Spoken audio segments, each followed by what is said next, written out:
नमस्कार, माझं नाव अभिषेक पांचाळ आणि आपण ह्या व्हिडिओमध्ये 2020 च्या लॉटरीबद्दलची माहिती घेणार आहोत.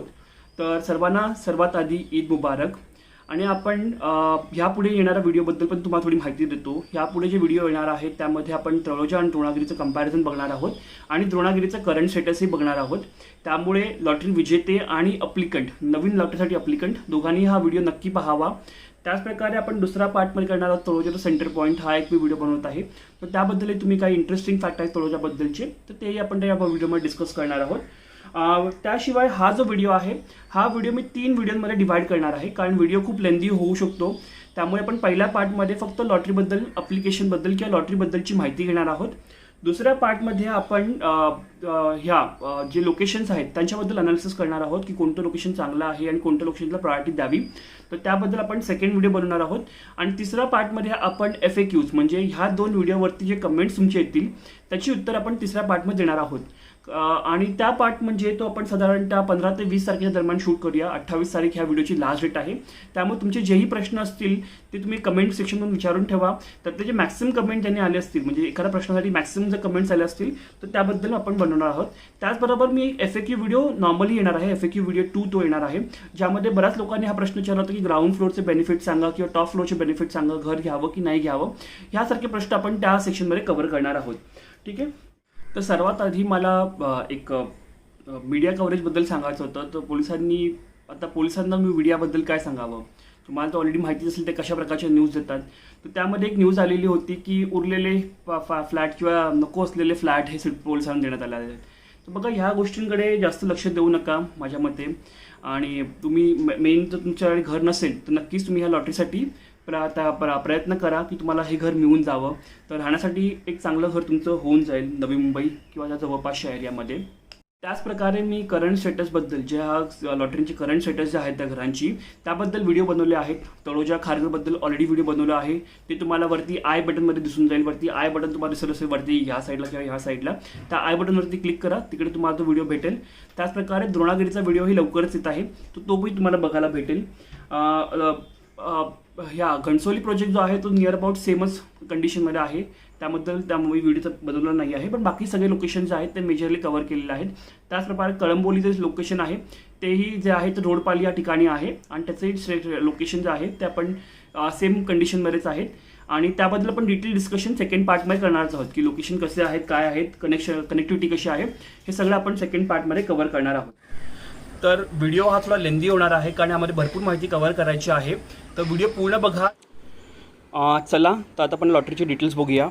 तर सर्वात आधी जे लॉटरीचं ॲप्लिकेशन वगैरे आहे ते तुम्ही कम्प्युटरवरून करा, मोबाईलवरून आयडियली अवॉइड करा. मोबाईलमध्ये एवढ्या ब्राउझरला कॅपॅबिलिटी नसतात की तुम्हाला सगळे डॉक्युमेंट्स वगैरे नीट अपलोड होऊ शकतात. आणि त्याचप्रकारे पूर्ण स्क्रीनही नीट दिसत नाही आहे. आता मी मोबाईलमध्ये रेकॉर्डिंग करतो आहे कारण मॅक्सिमम लोक जे आहेत ती मोबाईलवरती हे व्हिडिओ बघतात, त्यामुळे त्यांना हे व्हिडिओ जे आहेत ते नीट दिसतील. तर आपल्याला पहिला गुगलमध्ये सर्च करायचं आहे सिडको लॉटरी. ठीक आहे. सिडको लॉटरीची वेबसाईट वेगळी आहे, सिडकोची वेबसाईट ऑफिशियल वेबसाईट जी आहेत ती दोन्हीही वेगवेगळ्या आहेत. आणि तर सिडको लॉटरी आपल्या वेबसाईट बघायची आहे आणि त्यामध्ये आपण सिडको लॉटरीची बघू शकतो वेबसाईट lottery.sidco.com. ही जी वेबसाईट आहे इथे तुम्हाला क्लिक करायचं आहे. ह्यामध्ये गेल्यानंतर तुम्हाला सर्व डिटेल्स इकडे मिळणार आहेत. तर बघू शकता तुम्ही सिडको लॉटरी 2020 अप्लिकेशन सध्या सुरू झालेले आहेत. हाऊसिंग लॉटरी फॉर पोलीस, तर ही लॉटरी जी आहे ती स्पेसिफिक पोलिसांसाठी आहे आणि पोलिसांसाठीच नसून ती जी लॉटरी आहे ही स्पेसिफिकली मुंबई पोलिसांसाठी आहे. तर मुंबई रिजनमध्ये काम करणाऱ्या पोलिसांसाठी ही लॉटरी अप्लिकेबल आहेत. आता मुंबई रिजन कुठून कुठपर्यंत आहे हे माझ्याशी तुम्हाला जास्त माहिती असेल, त्यामुळे मी ह्याबद्दल जास्त काही बोलणार नाही. आणि ही जी आहे लॉटरी ह्याबद्दल पुढे डिटेल्स आपण बघूया. तर बघा, सर्वात आधी आपल्याला जी डिटेल्स बघायची असतात ती registration for lottery, accepted application, important dates, हे सर्व माहिती इकडे दिलेली आहे. आपण पुढे हे सर्व पॉईंट्स आहेत ते डिटेलमध्ये बघूया. तर रजिस्ट्रेशनसाठी तुम्हाला बघायची प्रोसेस बघायची आहे की तुम्हाला प्रोफाईल आपल्याला क्रिएट करायचं आहे, ऑनलाईन ॲप्लिकेशन करायचं आहे, पेमेंट करायचं आहे. आता आपण बघूया की याची ॲडव्हर्टाइजमेंट डिटेलमध्ये बघूया थोडीशी. आणि त्याचप्रकारे सर्वात इम्पॉर्टंट जे मी प्रत्येक माझ्या व्हिडिओमध्ये बोलतो ते म्हणजे बुकलेट, त्याबद्दल आपण माहिती करून घेऊया. तर बघू शकता तुम्ही लॉटरीबद्दलची पूर्ण ॲडव्हर्टाइजमेंट इकडे दिलेली आहे. तर ह्या मध्ये 4466 म्हणजे जवळपास 4500 घरं असणार आहेत लॉटरीमध्ये. त्याचप्रकारे बाकी ही माहिती तुम्हाला इकडे बघू दिसून येईल. 27 जुलैला ही लॉटरी सुरू होणार आहे 2 वाजता. आणि नवी मुंबई, खारघर, कळंबोली, घणसोली, द्रोणागिरी या 5 नोडमध्ये ही लॉटरी आहे. घरांची संख्या आणि त्यांचा एरिया जो आहे तो अप्रॉक्सिमेटली इकडे दिलेला आहे. तर जे LIG घर आहे ते LIG घर जे आहे ते अप्रॉक्सिमेटली 318 स्क्वेअर फीटचं आहे. आणि जे EWG घर आहे ते अप्रॉक्सिमेटली 275 स्क्वेअर फीटचं आहे. सिडकोचं घर आहे, कार्पेट एरिया जो आहे तो रेरानुसार आहे, त्यामुळे जवळपास हा जो एरिया आहे तो पूर्णपणे कार्पेटिया आहे.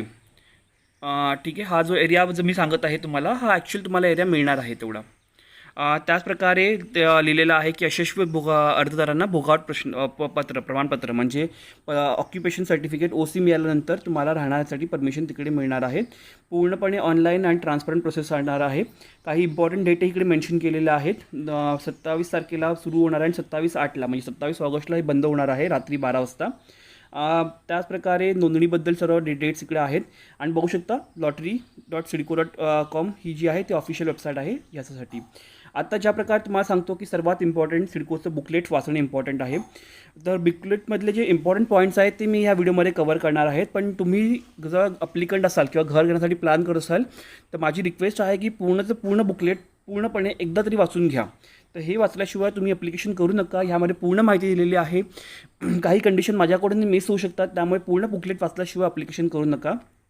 आणि चला आज आपण ज्या मेन पॉईंट आहेत ते ॲटलीस्ट आपण ह्यामध्ये व्हिडिओमध्ये मी कवर करूनच घेईन.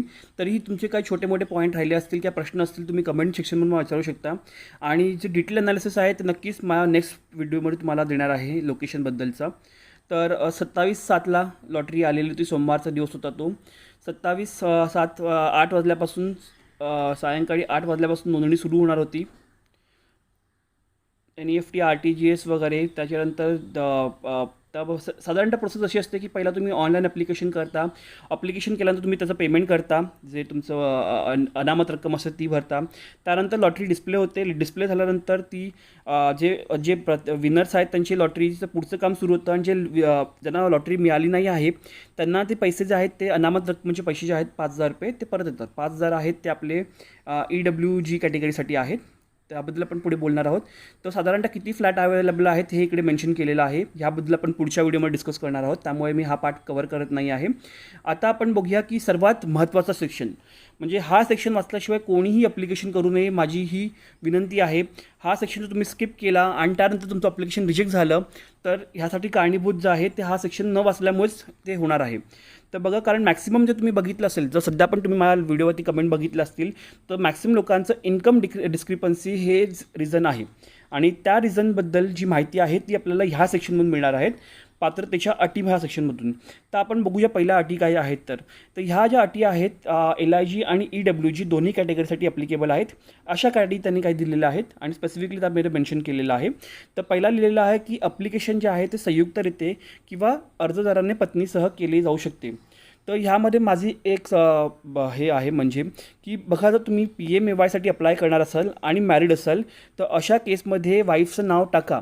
वाईफचं नाव नसल्याशिवाय जर नसेल को ॲप्लिकंटमध्ये किंवा मेन ॲप्लिकंटमध्ये तर अशा केसमध्ये PMAYचं ॲप्लिकेशन तुम्हाला करता येत नाही आहे.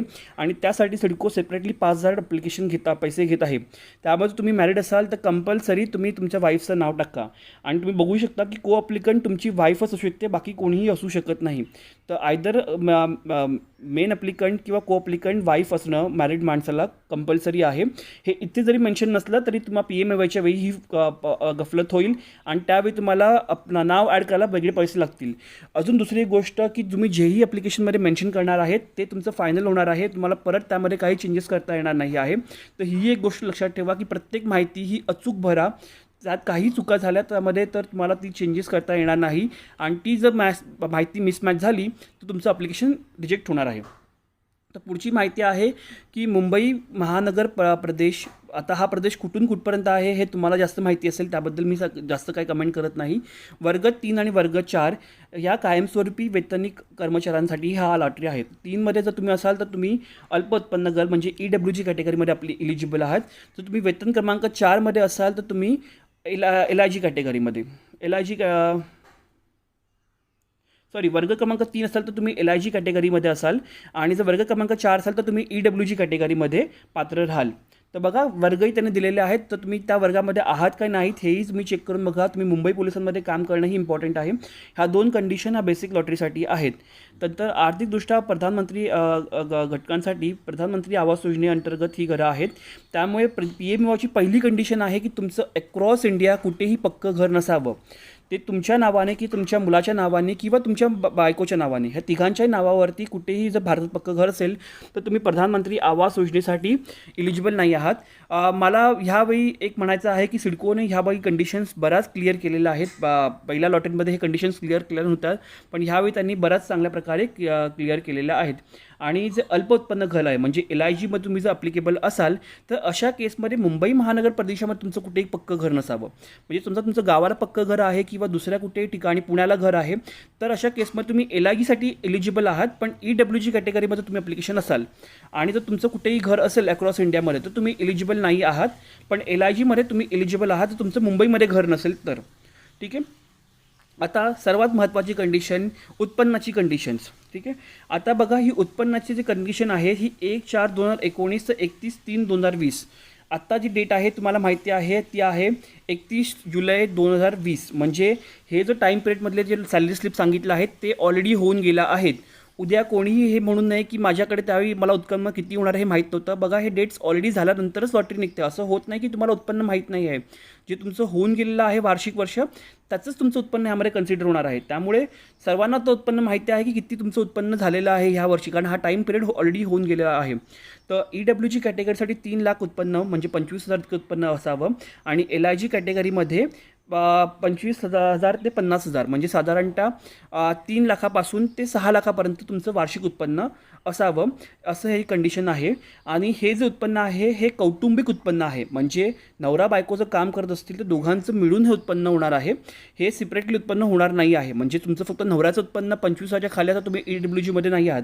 तुमचं आणि वाईफचं इन्कम हे दोन्ही मिळून किती उत्पन्न होत आहे त्याच्यावरून तुम्हाला आयडिया येईल की तुम्ही कुठल्या कॅटेगरीमध्ये येत आहात. ठीक आहे. तर तुमची पहिली कंडिशन झाली ती क्लास 3 आणि क्लास 4 ही जी आहे ती कंडिशन. त्यानंतर ही सेकंड कंडिशन आहे की तुमचं उत्पन्न दोघांचं मिळून उत्पन्न किती असावं ह्याबद्दल कंडिशन आहे ही. आता ह्यामध्ये एक चांगली गोष्ट झालेली आहे की ह्यामध्ये सर्व पगार कन्सिडर होत नाही आहे. म्हणजे 25,000 जे उत्पन्न आहे या कालावधीमध्ये तुम्ही बघू शकता की वित्तीय वर्ष सलग 12 महिन्यामध्ये एकूण उत्पन्न म्हणजे 1/4/2019 ते 31/3/2020 या कालावधीत प्राप्त झालेल्या परिगणक करण्यात यावे. म्हणजे ॲव्हरेज आउट करायचं आहे तुम्हाला. जर तुमची सॅलरी चेंजेस आहे तर तुम्ही 12 महिन्याची सॅलरी काढा, त्यांना डिवाइड बाय 12 करा, जी तुमची अमाऊंट येईल ती तुमचं मंथली इन्कम पकडायचं आहे.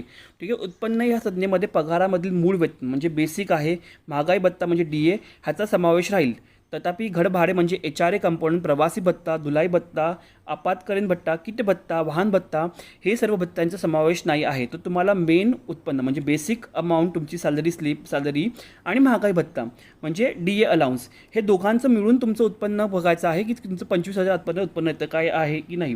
ही सेम कंडिशन तुमच्या वाईफवरतीही अप्लिकेबल असेल. जर वाईफ पोलिसांमध्ये असेल तर त्यांना ती कंडिशन अप्लिकेबल राहील आणि नवऱ्यावरतीही कंडिशन अप्लिकेबल राहील. तर तुम्हाला तुमचं बेसिक आणि महागाई भत्ता हे दोनच कंपोनंट पकडून 25,000 उत्पन्न आहे की नाही ते बघायचं आहे. तर 25,000पेक्षा तुमचं उत्पन्न अधिक असेल तर अशा केसमध्ये तुम्हाला LIGमध्ये ॲप्लिकेशन करावं लागेल. ठीक आहे. आता आपण अनामत रक्कममध्ये बघूया की 5,000 रुपये जी आहे ती अनामत रक्कम आहे आणि 280 रुपये आहे ती नोंदणी शुल्क आहे. त्यामधली जी तुम्ही फ्लॅट रिलीज झाला तर किंवा तुम्हाला फ्लॅट लागला नाही तर ही 5,000 अमाऊंट आहे ती तुम्हाला परत येणार आहे. ठीक आहे. त्याचप्रकारे LIG कॅटेगरीसाठी 25,000 ही रक्कम आहे. ह्याबद्दलही थोडी मी माहिती पुढच्या व्हिडिओमध्ये देईन तुम्हाला कशा प्रकारे अमाऊंट भरायची आहे वगैरे, कधी भरायची, कशी भरायची, त्यामुळे तुम्हाला मॅक्सिमम बेनिफिट घेता येईल ह्याचा.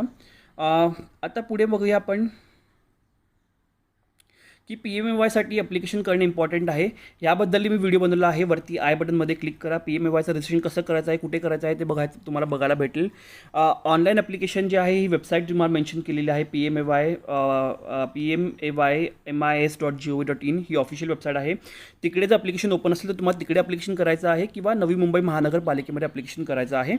लिंक तुम्हाला वरती आय बटनमध्ये मिळेल की डिस्क्रिप्शनमध्ये पण तुम्हाला त्याची लिंक सोडून देईन, तिकडून तुम्ही तो व्हिडिओ बघू शकता.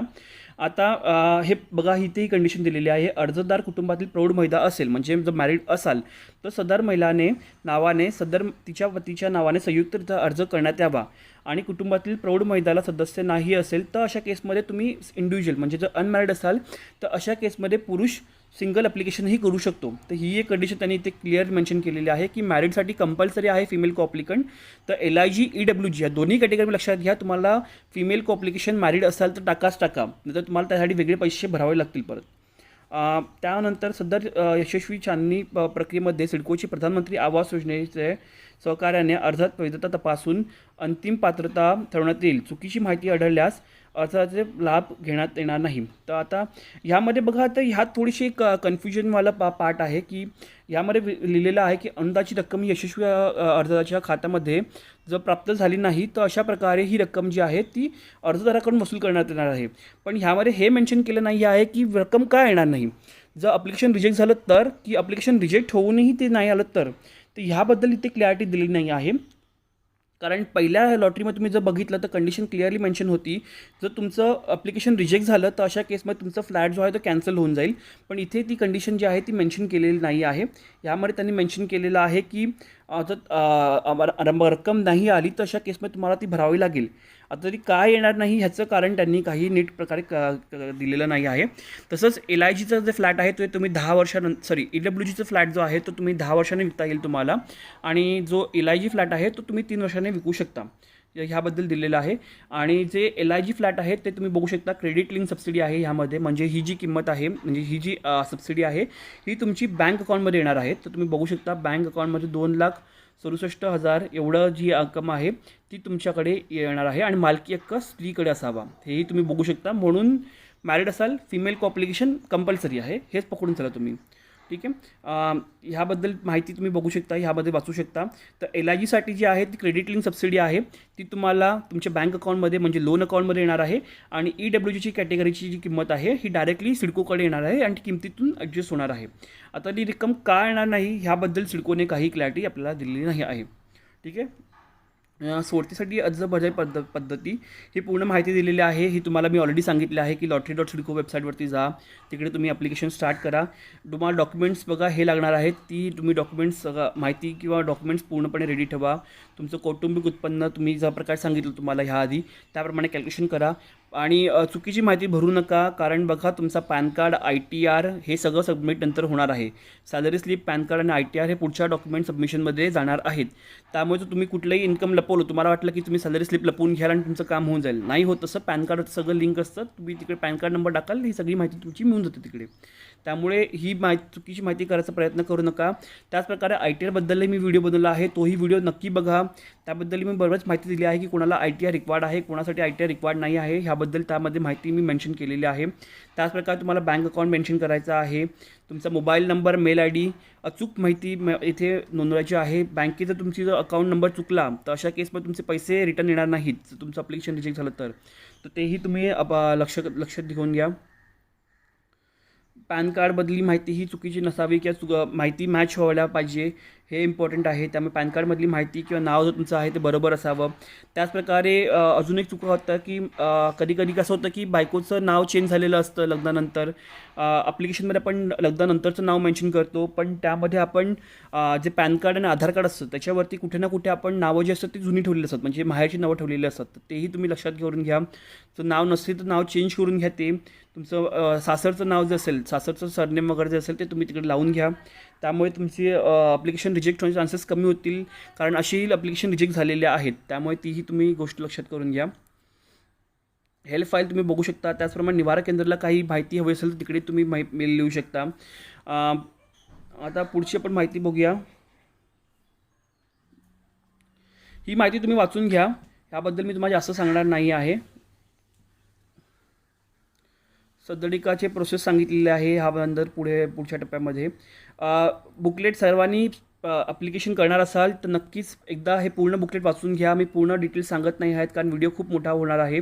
डॉक्युमेंट सबमिशन, कुठलं डॉक्युमेंट नंतर तुम्हाला सबमिट करायचं आहे ह्याबद्दल तुम्हाला माहिती दिली आहे. तर बघू शकता आयकर म्हणजे ITR तुमचं द्यायचं आहे, वेतन चिठ्ठी द्यायची आहे, हे सर्व डिटेल्स तुम्हाला तिकडे त्यामध्ये द्यायचे आहेत. तर तो जर नॉन अप्लिकंट असेल, म्हणजे जर वाईफ काम करत नसेल किंवा नवरा काम करत नसेल, तर अशा मध्ये तुम्हाला त्याबद्दल लिहून द्यायचं आहे त्यांना. त्याचप्रमाणे तहसीलदारचा उत्पन्न दाखला देऊ शकता तुम्ही, जर तुमच्याकडे सॅलरी स्लिप नसेल तर, आणि जॉब म्हणजे व्यवसाय करत असेल कुठेतरी, तुमचा बिझनेस असेल, तशा केसमध्ये तुम्हाला तहसीलदाराचा उत्पन्नाचा दाखला तिकडे द्यायचा आहे. आणि हे सगळं तुम्ही जे आहे, भारतात कुठेही पक्कं घर नाही आहे किंवा ह्या ज्या पण कंडिशन आहेत ते तुम्ही 200 रुपयाच्या स्टॅम्प पेपरवर लिहून देणार आहात ॲफिडेविट बीमध्ये, तुम्ही बघू शकता इकडे. त्यामुळे हेही लक्षात घेऊन घ्या. ठीक आहे. बाकी सर्व माहिती मी वाचून घ्या तुम्ही. ह्या व्हिडिओमध्ये मी जास्त कवर करणार नाही आहे. आता आपण ह्यामधला शेवटचा पार्ट बघूया फक्त. तो म्हणजे आहे की फ्लॅट कसे दिसणार आहेत त्याबद्दलचं पण थोडी माहिती करून घेऊया. तर ही पण एक थोडी माहिती इम्पॉर्टंट आहे. हा पण तुम्ही बघू शकता. पोलीस दलामध्ये वर्ग 3 वर्ग 4 क्रमांकामध्ये तुम्ही असावात वगैरे, हे सर्व इम्पॉर्टंट डिटेल्स आहेत. तर हे तुम्ही नंतर वाचून घ्या.